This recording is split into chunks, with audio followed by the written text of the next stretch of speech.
আমার বাংলা, সঙ্গে থাকুন, সঙ্গে রাখুন আমার বাংলা। শ্যামনগর কাগজির চণ্ডীতলা এলাকার উদ্ধার বিরল প্রজাতির কচ্ছপ। ওয়াইল্ড অ্যানিম্যাল রিসার্চ টিমের সদস্যদের উদ্যোগে কচ্ছপটিকে উদ্ধার করে গঙ্গার নিরাপদ জায়গায় ছাড়া হলো কচ্ছপটিকে। গত রবিবার রাত্রে নিজের কাজ সেরে বাড়ি ফেরার পথে স্থানীয় এক গৃহবধূর রাস্তায় কচ্ছপটিকে উদ্ধার করে নিজের বাড়িতে রাখেন। এরপর মঙ্গলবার Shyamnagar human and wild care foundation নামে বন্যপ্রাণ উদ্ধারকারী দল ওই গৃহবধূর বাড়িতে গিয়ে কচ্ছপটিকে উদ্ধার করে। উদ্ধারকারী দল কচ্ছপটিকে গঙ্গা নিরাপদ জায়গায় ছেড়ে দিয়ে আসে।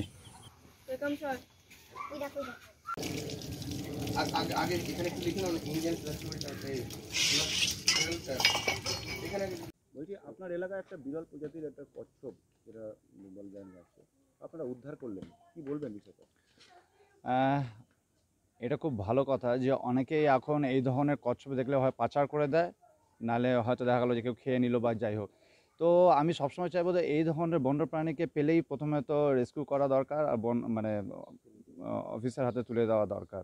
তো আমাদের পাশের বাড়ি প্রিয়াঙ্কা ও রবিবার দিন কচ্ছপটা পেয়েছে, তো আমাকে এসে খবর দেওয়াতে আমি সঙ্গে সঙ্গে বললাম যে না, এটাকে রেস্কিউ করা দরকার। তারপরে আমি আপনাদেরকে খবর দিলাম যাতে কচ্ছপটা ঠিক জায়গার মতন চলে যায়। তো এই বন্যপ্রাণীটা রক্ষা করলেন আপনারা সবাই মিলে, কি অনুভূতি কেমন? খুব খুশি, খুব খুশি। সত্যি কথা বলতে এই ধরনের কাজ, কারণ এখন তো কচ্ছপ পোষার নিয়ম নেই আর এই ধরনের কচ্ছপ পাওয়াও যায় না।